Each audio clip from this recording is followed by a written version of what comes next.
بسم اللہ الرحمن الرحیم والصلاة والسلام علی رسول اللہ وعلی آلہ وصحبہ اجمعین۔ معزز ناظرین و سامعین کرام، السلام علیکم ورحمۃ اللہ وبرکاتہ۔ حضرت سیدنا معاویہ رضی اللہ تعالیٰ عنہ کی تدبیر و سیاست کی استعداد آپ میں فطری تھی۔ سپہ سالاری کا عہدہ مدتوں سے آپ کے خاندان میں چلا آ رہا تھا۔ آپ کی تدبیر مملکت اور سیاسی سلطنت کا نتیجہ تھا کہ اہل شام آپ پر جان چھڑکتے تھے اور آپ کی ہر حکم کی دل و جان سے تعمیل کرتے تھے۔ آپ کی حسن سیاست کی گواہی سیدنا عمر فاروق رضی اللہ تعالی عنہ نے بھی دی۔ ایک مرتبہ آپ نے اہل عرب کو مخاطب کرتے ہوئے ارشاد فرمایا، تذکرون کسریٰ و قیصر و دہائہما وعندکم معاویہ۔ تم قیصر و کسریٰ کی سیاست و تدبیر کو یاد کرتے ہو، حالانکہ تم میں معاویہ موجود ہیں۔ اس بات کا تو تاریخ کا ہر طالب علم جانتا ہے کہ آپ کا شمار عرب کے 4 مشہور زیرکوں اور سیاستدانوں میں ہوتا تھا۔ فن خطابت سب سے بڑی بات جو سیدنا معاویہ میں دلوں کو موہ لینے والی، دشمنوں کو دوست بنانے والی اور نفرت کرنے والوں کو اپنانے والی تھی، وہ یہ تھی کہ آپ ایک بہت اچھے خطیب تھے۔ آپ بڑے فصیح و بلیغ اور اچھی دلیل سے بات کرنے والے تھے۔ میدان سیاست میں اس سے بڑی دلیل اور کیا ہو سکتی ہے جو آپ نے اپنے متعلق خود بیان فرمائی۔ میں نے جو اچھے نتائج حاصل کیے وہ اپنی قوت بیان کی بدولت حاصل کیے۔ اس زمانہ میں 5 بہترین اور چوٹی کے خطباء تھے، آپ ان میں سے ایک تھے۔ سیدنا معاویہ رضی اللہ تعالیٰ عنہ علمی اعتبار سے بھی نہایت اونچے مقام کے آدمی تھے۔ ابتدائی سے لکھنا پڑھنا جانتے تھے۔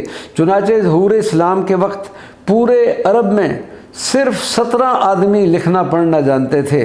سیدنا معاویہ رضی اللہ تعالیٰ عنہ ان میں سے ایک شخصیت تھے۔ شعر و ادب میں بھی آپ خاص مذاق رکھتے تھے۔ چونکہ آپ کے والدین بھی شاعر تھے، لہذا آپ شیریں الفاظ کے بہت شائق تھے اور عرب کی فصاحت و بلاغت کے بہت گرویدہ تھے۔ سیدنا معاویہ ایک ظریف طبع انسان تھے، ہر وقت خندہ پیشانی سے لوگوں کو ملتے۔ اسی وجہ سے ہر آدمی بغیر کسی خوف و ہراس کے آپ کو ملتا، بلکہ مل کر خوشی محسوس کرتا، اور آپ بھی نہایت اتفاق کے ساتھ ہر ایک کا خیر مقدم کرتے۔ ایک مرتبہ ایک شخص نے آپ کی خدمت میں حاضر ہو کر کہا، مجھے ایک مکان تعمیر کرنا ہے جس کے لیے مجھے 12,000 درخت دیے جائیں۔ آپ نے اس سے اس مکان کی وسعت پوچھی تو اس نے کہا کہ 2 فرسخ لمبائی اور 2 فرسخ چوڑائی۔ آپ نے پوچھا کہ ایسا مکان ہے کہاں؟ اس نے کہا کہ بصرہ میں۔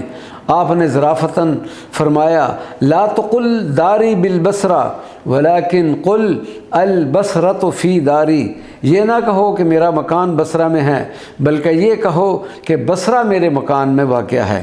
آپ رضی اللہ تعالیٰ عنہ کی فیاضی کابر کرم صحابہ کرام، اکابر قریش اور آل ابی طالب پر برابر برستا رہتا تھا۔ اسی وجہ سے سیدنا ابن عباس فرمایا کرتے تھے، لوگ حضرت معاویہ کے جود و کرم سے بحر بے کراں کی طرح مستفید ہوتے تھے۔ اور ایک موقع پر سیدنا عباس نے فرمایا، جو لوگ معاویہ کے پاس جاتے ہیں وہ ایک وسیع وادی میں اترتے ہیں۔ آپ کو جہاں پسند خلیفہ کہا جاتا ہے، حالانکہ معاملہ اس کے بالکل برعکس ہے۔ آپ کی طبیعت میں بہت تواضع تھی۔ آپ جہاں پسندی، نخوت اور تکبر کو بالکل پسند نہ فرماتے تھے۔